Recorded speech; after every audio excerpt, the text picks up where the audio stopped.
সুৰাৰ বিপণীৰ ক্ষেত্ৰত কালিও মই আপোনালোকক কৈছোঁ যে এই নিৰ্দেশটো সুৰাৰ ক্ষেত্ৰত প্ৰযোজ্য নহয়, ঠিক আছে।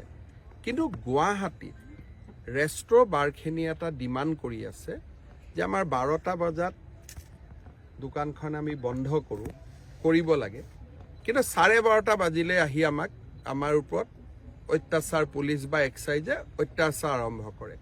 গতিকে আমাক 2টা বজালৈকে চলাব দিয়ক। কালিও মই কৈছোঁ যে এইটো ক্ষেত্ৰত আমি সিদ্ধান্ত লোৱা নাই, আমি বিবেচনা কৰিম। কিন্তু ইয়াৰ আৰু তাৰ দুটা ইছ্যু বেলেগ বেলেগ। 24 ঘণ্টা দোকান খোলাৰ লগত সুৰাটো আপোনালোকে লিংক কৰি দিলে যোৱাকালি, সেইটোতো ময়ো বুজি নাপালোঁ।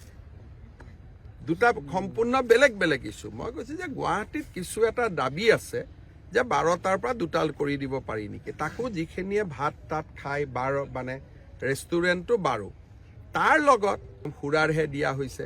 এনেকুৱা কৰিব নাপায়। দুখীয়া মানুহৰ কাৰণে আমি কিবা এটা ভাল কাম কৰিছোঁ, আপোনালোকেও এনেকুৱা প্ৰশ্ন সুধিব নাপায়। এই যে মানসিকতাটো, মইতো কৈছোঁ যে অসমৰ পৰিৱৰ্তন হ'লে মানসিকতাৰ পৰিৱৰ্তন হ'ব লাগিব।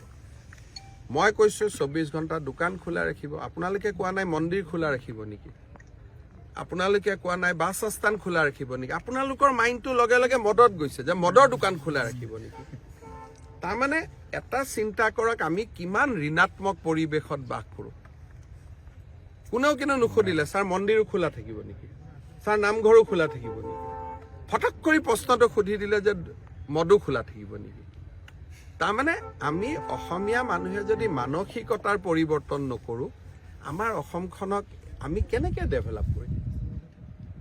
ইমান মই বুজাই দিলোঁ যে সৰু সৰু দোকানীবিলাকক যাতে পুলিচৰ পৰা অত্যাচাৰ নাপায়, শ্ৰম পৰিদৰ্শকৰ পৰা অত্যাচাৰ নাপায়, বুজাই দিলোঁ যে বিহুৰ দিনা ৰবিবাৰ পৰিলে কি হ'ব, দুৰ্গা পূজাৰ দিনা ৰবিবাৰ পৰিলে কি হ'ব।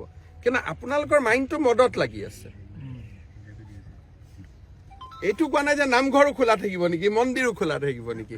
সেইকাৰণে মই কওঁ যে জয়ন্ত বৰুৱাই আমাৰ গোটেই মানুহৰ মাইণ্ডবিলাক বেয়া কৰি দিলে। এজন মানুহে সুৰাৰ বিপণীৰ ক্ষেত্ৰত কালিও মই আপোনালোকক কৈছোঁ যে এই নিৰ্দেশটো সুৰাৰ ক্ষেত্ৰত প্ৰযোজ্য নহয়, ঠিক আছে। কিন্তু গুৱাহাটীত ৰেষ্ট্ৰ বাৰখিনি এটা ডিমাণ্ড কৰি আছে যে আমাৰ 12টা বজাত দোকানখন আমি বন্ধ কৰিব লাগে, কিন্তু 12:30 বাজিলে আহি আমাৰ ওপৰত অত্যাচাৰ পুলিচ বা এক্সাইজে অত্যাচাৰ আৰম্ভ কৰে। গতিকে আমাক 2টা বজালৈকে চলাব দিয়ক। কালিও মই কৈছোঁ যে এইটো ক্ষেত্ৰত আমি সিদ্ধান্ত লোৱা নাই, আমি বিবেচনা কৰিম। কিন্তু ইয়াৰ আৰু তাৰ দুটা ইছ্যু বেলেগ বেলেগ। 24 ঘণ্টা দোকান খোলাৰ লগত সুৰাটো আপোনালোকে লিংক কৰি দিলে যোৱাকালি, সেইটোতো ময়ো বুজি নাপালোঁ। দুটা সম্পূৰ্ণ বেলেগ বেলেগ ইছ্যু। মই কৈছোঁ যে গুৱাহাটীত কিছু এটা দাবী আছে যে 12টাৰ পৰা 2টা কৰি দিব পাৰি নেকি, তাকো যিখিনিয়ে ভাত তাত খাই মানে ৰেষ্টুৰেণ্টটো 12, তাৰ লগত সুৰাৰহে দিয়া হৈছে। এনেকুৱা কৰিব নাপায়। দুখীয়া মানুহৰ কাৰণে আমি কিবা এটা ভাল কাম কৰিছোঁ, আপোনালোকেও এনেকুৱা প্ৰশ্ন সুধিব নাপায়।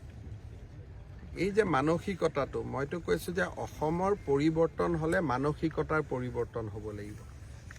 মই কৈছোঁ 24 ঘণ্টা দোকান খোলা ৰাখিব, আপোনালোকে কোৱা নাই মন্দিৰ খোলা ৰাখিব নেকি, আপোনালোকে কোৱা নাই বাছ আস্থান খোলা ৰাখিব নেকি। আপোনালোকৰ মাইণ্ডটো লগে লগে মদত গৈছে যে মদৰ দোকান খোলা ৰাখিব নেকি। তাৰমানে এটা চিন্তা কৰক, আমি কিমান ঋণাত্মক পৰিৱেশত বাস কৰোঁ। কোনেও কিন্তু নুসুধিলে ছাৰ মন্দিৰো খোলা থাকিব নেকি, ছাৰ নামঘৰো খোলা থাকিব নেকি। ফটক কৰি প্ৰশ্নটো সুধি দিলে যে মদো খোলা থাকিব নেকি। তাৰমানে আমি অসমীয়া মানুহে যদি মানসিকতাৰ পৰিৱৰ্তন নকৰোঁ, আমাৰ অসমখনক আমি কেনেকৈ ডেভেলপ কৰিম।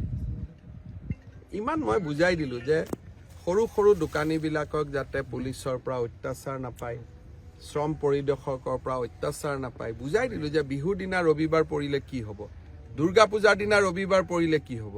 কিন্তু আপোনালোকৰ মাইণ্ডটো মদত লাগি আছে। এইটো কোৱা নাই যে নামঘৰো খোলা থাকিব নেকি, মন্দিৰো খোলা থাকিব নেকি।